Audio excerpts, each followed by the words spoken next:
Sejak akhir tahun 1944, Jepang mulai mengalami banyak kekalahan dalam Perang Asia Pasifik, ditandai dengan kekalahan beruntun dan hilangnya wilayah kekuasaan mereka, yang mulai membuat mereka terdesak hebat.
Jenderal, kekuatan militer kita semakin lemah. Pulau-pulau kita juga sudah dikuasai sekutu. Jadi jenderal, apa yang kita lakukan? Ini tidak bisa dibiarkan. Kita tidak bisa menyerah begitu saja. Jadi apa yang kita harus lakukan, jenderal? Tenang, saya punya rencana. Ikut saya. Kekalahan-kekalahan yang terjadi membawa Jepang semakin terdesak dalam kancah pertempuran di Pasifik. Untuk membantu dalam pertempuran tersebut, Jepang berusaha mencari simpati dari bangsa Indonesia dengan cara memberikan janji kemerdekaan yang disampaikan Perdana Menteri Koiso 7 September 1944 dan direalisasikan dengan pembentukan BPUPKI serta PPKI.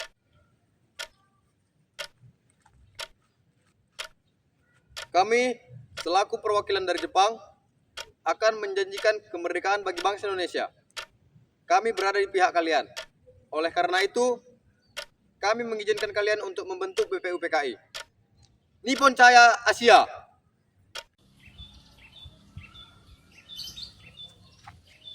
Bung, bukan agak Jepang agak mencurigakan? Kita harus berhati-hati. Kita tidak tahu apa rencana mereka.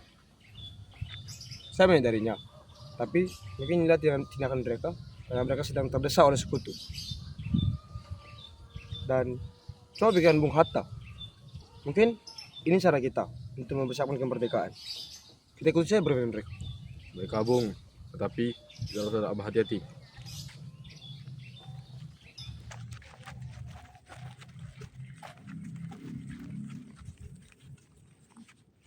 Baiklah, kami menerima keluaran hati kalian. Semoga kedepannya kalian bisa lebih membantu kami. Saya harap kerjasama kita berjalan dengan lancar. Terima kasih.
Soekarno, Hatta, dan Rajiman Wetjoningrat terbang ke Dalat, Vietnam pada 9 sampai 12 Agustus 1945 untuk menemui Marsekal Terauchi, Panglima tertinggi Jepang di Asia Tenggara. Agenda utamanya adalah menerima janji resmi kemerdekaan Indonesia dari Jepang, membahas pembentukan PPKI, dan membahas teknis peralihan kekuasaan.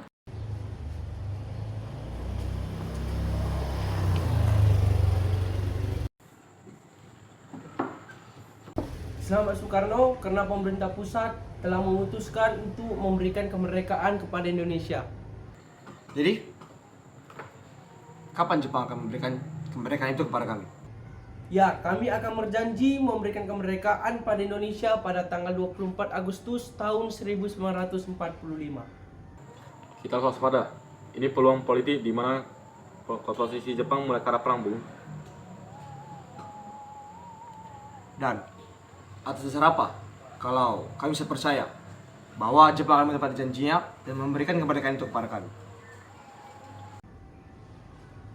Wilayah Indonesia merdeka meliputi yaitu bekas jajahan kolonial Belanda, dan juga kami akan mengakui bahwa Soekarno sebagai ketua PPKI dan Muhammad Hatta sebagai wakilnya.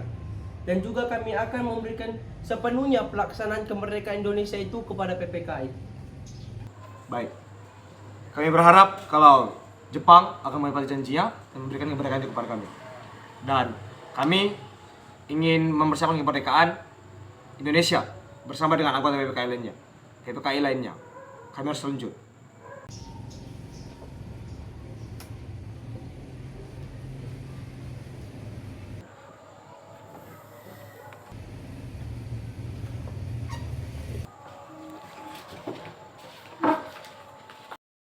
Pada tanggal 14 Agustus 1945, Jepang menyerah tanpa syarat kepada Sekutu. Berita tentang kekalahan tersebut sangat dirahasiakan oleh Jepang, bahkan semua stasiun radio disegel oleh Jepang. Tetapi ternyata siaran tersebut disiarkan oleh radio BBC dan Sultan Syahrir mendengarnya.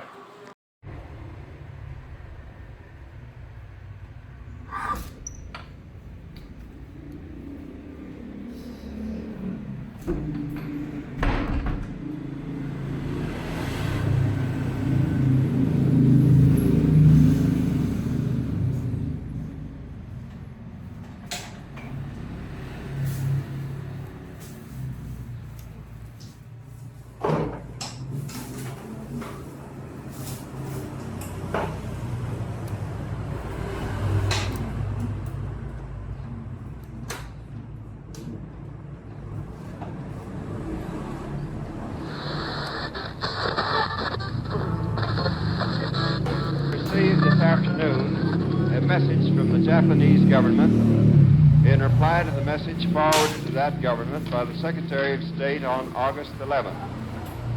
I deem this reply a full acceptance of the Potsdam Declaration, which specifies the unconditional surrender of Japan. In the reply, there is no qualification. Arrangements are now being made for the formal signing of the surrender terms. Hah? Menyerah? Jadi benar Jepang sudah kalah? Ya adalah kesempatan emas. Saya akan segera memberitahukannya.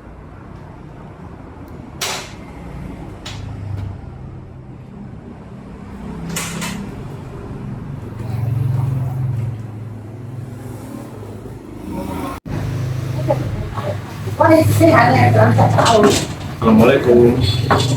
Assalamualaikum. Waalaikumsalam. Ada gerangan apa, Bung? Apa yang Bapak Anda dapat? Saya ingin menyampaikan sesuatu yang penting kepadamu. Baiklah, silakan masuk.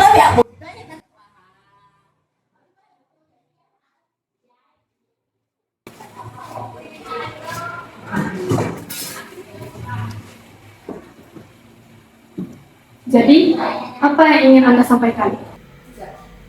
Jadi gini, saya telah mendengar dari berita bahwa Jepang telah menyerah tanpa bersyarat kepada sekutu. Apa ini benar, Bung? Ya, saya yakin. Kalau begitu, mari kita membahas permasalahan ini kepada mereka juga.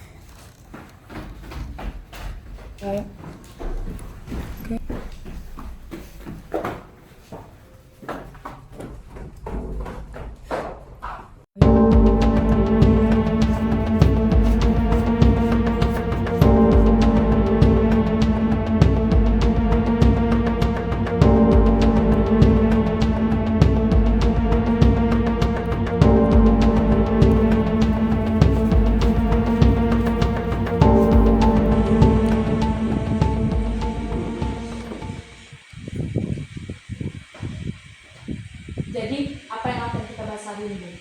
Di sini kita membahas masa depan bangsa kita. Kita tidak boleh melewatkan masa-masa penting ini. Proklamasi kemerdekaan ini harus segera dilakukan. Jadi serius, Bung Syarif, bukankah ini artinya Indonesia sedang mengalami kekosongan kekuasaan? Apakah berita ini benar, Bung Syarif? Saya bersumpah bahwa saya mendengar dari radio BBC bahwa Jepang telah menyerah dan Indonesia telah kekosongan kekuasaan. Jika ini benar, ini merupakan kesempatan kita untuk mencari kemerdekaan. Ini genting sekali. Kita harus bergerak sekarang. Kita tidak bisa berlama-lama lagi. Benar, kita harus mencapai kemerdekaan tanpa bantuan Jepang. Kalau begitu, ayo kita segera menemui Bung Karno. Ayo. Tunggu, saya akan menemanimu sekali. Oh ya, ayo semuanya. Golongan pemuda menghampiri Soekarno dan Hatta di Jakarta, terutama di kediaman Soekarno di Jalan Pengangsaan Timur nomor 56. Assalamualaikum, Bung. Bung, Assalamualaikum, Bung, Bung. Bung. Ya, selamat pagi Nyonya. Ada gerangan apa ya? Jadi begini, maksud kedatangan kami di sini untuk menemui Bung Karno. Oh, kalian ingin mencari Bung Karno ya? Iya. Maksud saja, bukan juga. Oke. Terima kasih. Ya, di sini ternyata ada Bung Hatta juga. Ya, silakan duduk. Ya, terima kasih.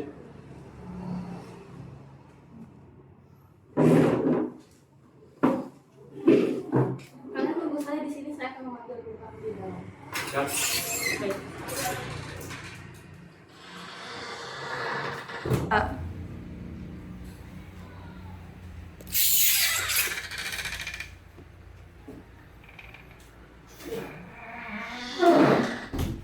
Sebentar ya, saya akan menyiapkan minuman. Jadi, apa yang saudara sampaikan?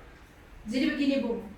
Kami semua telah mendengar berita bahwa Jepang telah mengalah tanpa bersyarat kepada sekutu. Jadi, apa yang kalian inginkan dari kami? Kedatangan kami ini sudah jelas. Bukankah ini adalah saat yang tepat untuk menyatakan kemerdekaan? Tidak. Saya tidak setuju. Apa maksud kalian? Apakah kalian tidak ingin menggunakan kesempatan ini untuk merumuskan kemerdekaan itu? Sangat penting sekali ini. Jangan gegabah. Kita harus menunggu pernyataan resmi dari negara Jepang mengenai hal ini. Tenang Soekarno, tenangkan diri kalian. Tapi Bung, coba pikirkan lagi. Ini udah ada kesempatan untuk kita merdeka dengan usaha kita sendiri. Kalau kita menunggu Jepang, gimana nasib bangsa kita ke depannya? Tapi ini terlalu beresiko. Karena ingin terjadi pertumpahan darah lagi. Cari jalan lebih aman saja.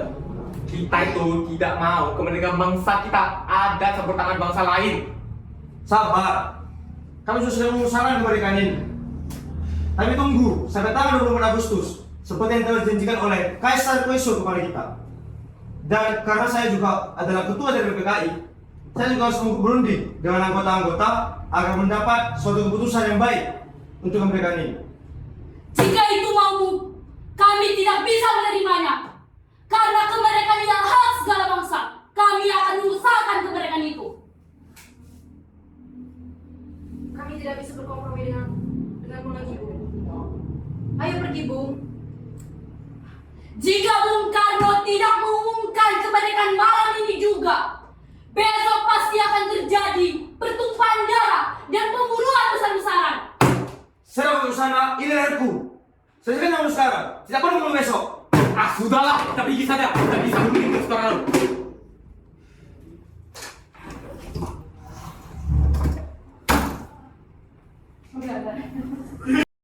Pada 15 Agustus 1945, dari jam 8 malam sampai 12 malam setelah Soekarno menolak desakan golongan muda di kediamannya.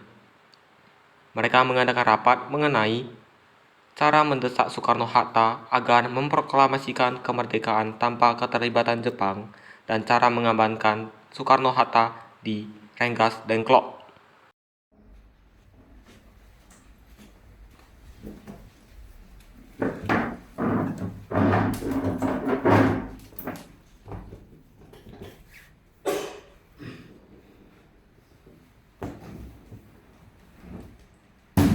Jadi, bagaimana ini? Bung Hatta dan Bung Karno kekeh sekali tidak segera memproklamasikan kemerdekaan dengan alasan pertumpahan darah dan harus melalui PPKI. Tidak bisa begini. Kita tidak boleh membiarkan negara asing ikut dalam kemerdekaan kita. Tapi mereka tidak ingin mengambil resiko yang lebih jauh lagi. Padahal kemerdekaan sudah di depan mata kita. Mau tidak mau, kita harus bertindak terlebih dahulu. Tapi apa yang harus kita lakukan? Tenang semua, saya punya pesan. Apa yang kamu rencanakan, Bung Sekarno? Saya berpikir, jika kita tidak menjauhkan Bung Karno dan Hatta dari pengaruh Jepang, agar proklamasi kemerdekaan bisa dilakukan tanpa hambatan. Benar. Jika kita terus menunggu hasil PPKI dengan dahil, pertumpahan darah tidak akan terjadi lagi. Kesempatan kita akan hilang. Jadi tempat apa yang kita tentukan? Mereka akan kita tempatkan di Rengas Dengklok. Letaknya terpencil, namun strategis. Di sana tempatnya terpantau dari jangkauan tentara Jepang. Dan di sana dijaga oleh pasukan peta. Berarti rencana kita sudah tetap. Pada pukul 3 pagi waktu Indonesia Barat, kita akan melaksanakan rencana kita.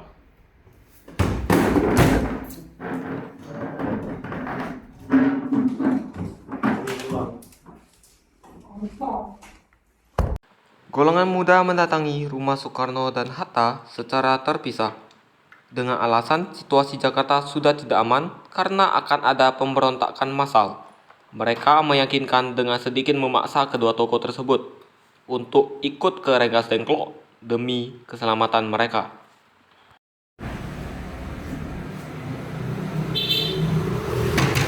Bung Karno! Jakarta sudah tidak aman lagi, Bung Karno. Cepat buka pintunya, Bung Karno! Akan ada pemberontakan segera. Bung. Bung Karno! Bung. Bung. Jakarta ini sudah tidak aman. Dari beri berapa ini? Jakarta sudah tidak aman. Tidak aman gimana? Akan ada pemberontakan oleh pemuda-pemuda. Saya tak percaya. Akan ada. Kalau kamu tidak percaya, nyawa bisa jadi taruhannya. Apakah kamu mau mati malam ini juga? Gak mau kan? Ya udah, ikut dengan kami aja. Ajaklah anak dan istrimu itu. Ya ajak boleh. Ajak anakmu, istrimu, Hatta juga akan di sana. Sebentar. Rahmati, kita harus pergi ke tempat Yaman. Jakarta saya diserang. Sebentar, saya akan memanggil guru terpisah. Baik.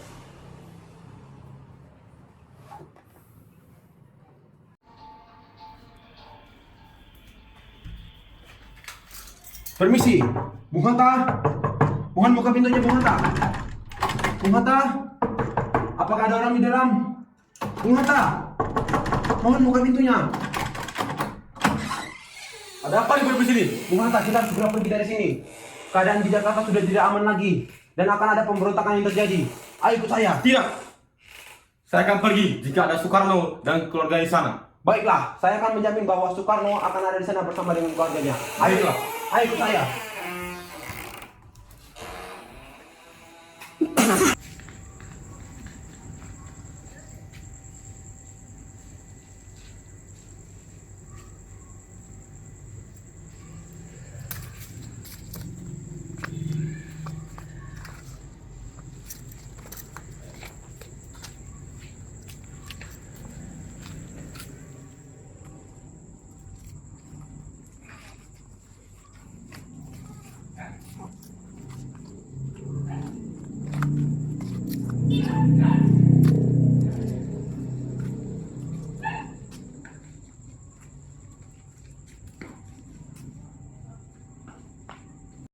Di Rengas Dengklok, Kampung Bojong, Soekarni, Hatta, dan Soekarno diasingkan dan berdebat, tepatnya di rumah milik Cheo Kye Siong.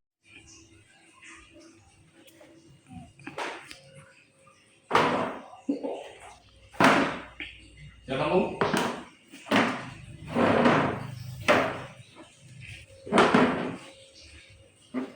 Kenapa kalian membawa kami kemari? Kami membawa Anda kemari di sini untuk menjauhkan kalian dari pengaruh Jepang. Karena Jepang sudah menjadi budak sekutu. Dan juga kami tak percaya dengan PPKI. Begini Bu, gue yang tidak mau, tetapi kemerdekaan tidak sembrono seperti ini. Karena kemerdekaan ini harus dipersiapkan secara konstitusional melalui PPKI agar diakui secara internasional oleh negara-negara lain. Rakyat dan para perjuang di Jakarta sudah siap memberontak. Kami tidak ingin ada campur tangan PPKI dalam memproklamasikan kemerdekaan ini, Bung. Kita harus pastikan jika proklamasi dilakukan itu bukan sekedar aksi gegabah yang akan berakhir dengan pembantaian oleh Jepang. Ayolah, Bung. Ayo segera proklamasikan. Jangan membuang waktu di saat masa genting seperti ini. Itu adalah kesempatan yang emas, Bung. Genting sekali nih, genting. Coba bayangkan, ada Jepang yang datang lagi gimana? Tentu saja, tidak bisa Bu.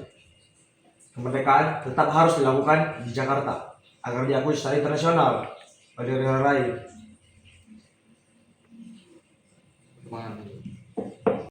Debat panjang antara golongan muda dan tua tidak selesai setelah berjam-jam.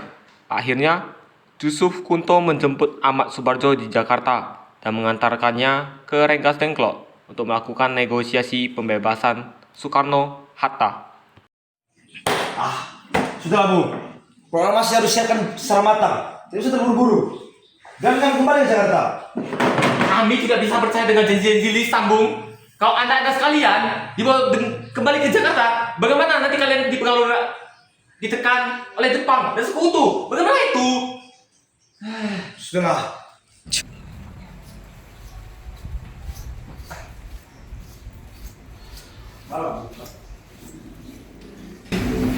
Tenang semuanya, karena sudah akan tiba. Waktu yang terbuang sangat berharga, Bu. Sudahlah, biarkan Bung Karno dan Hatta kembali ke Jakarta dan mempersiapkan proklamasi. Bagaimana kita bisa percaya dengan perkataan itu, Bung? Jika besok pagi, tanggal 17 Agustus 1945, selambat-lambatnya pukul 12 siang proklamasi belum dibacakan, kalian boleh menembak mati saya. Ayolah kita kembali ke Jakarta.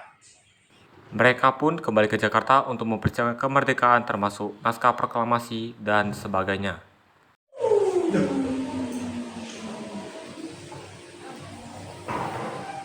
Kenapa Tuhan memanggil?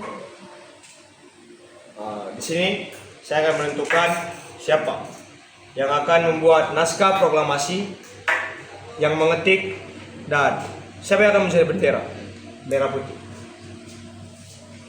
Yang akan merumuskan atau membuat dan merancang naskah proklamasi itu adalah saya, Insinyur Soekarno. Kemudian ada saudara Muhammad Hatta, dan kemudian ada Ahmad Subarjo. Dan yang akan mengetik adalah saudara Sayuti Melik, dan kemudian kamu, Nonowati, kamu yang akan menjahit bendera merah putih. Baiklah, saya akan segera menjahit bendera.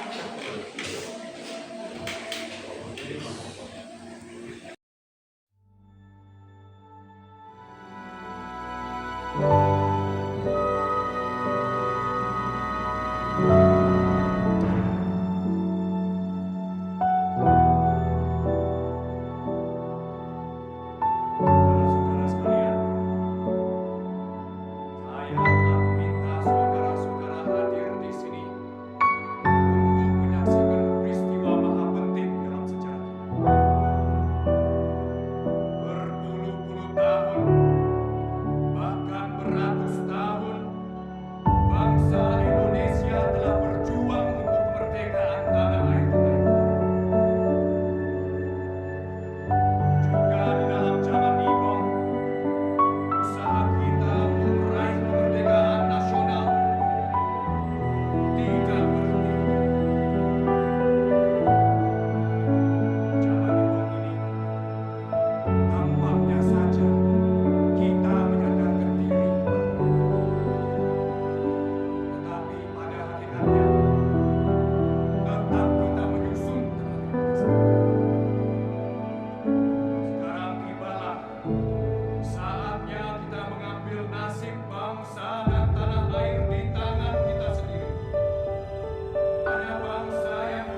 bangsa Indonesia dengan ini menyatakan kemerdekaan Indonesia.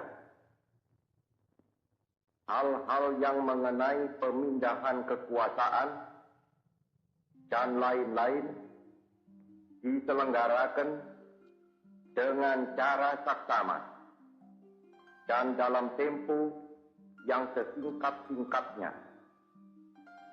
Jakarta, 17 Agustus 1945, atas nama bangsa Indonesia, Soekarno, Hatta.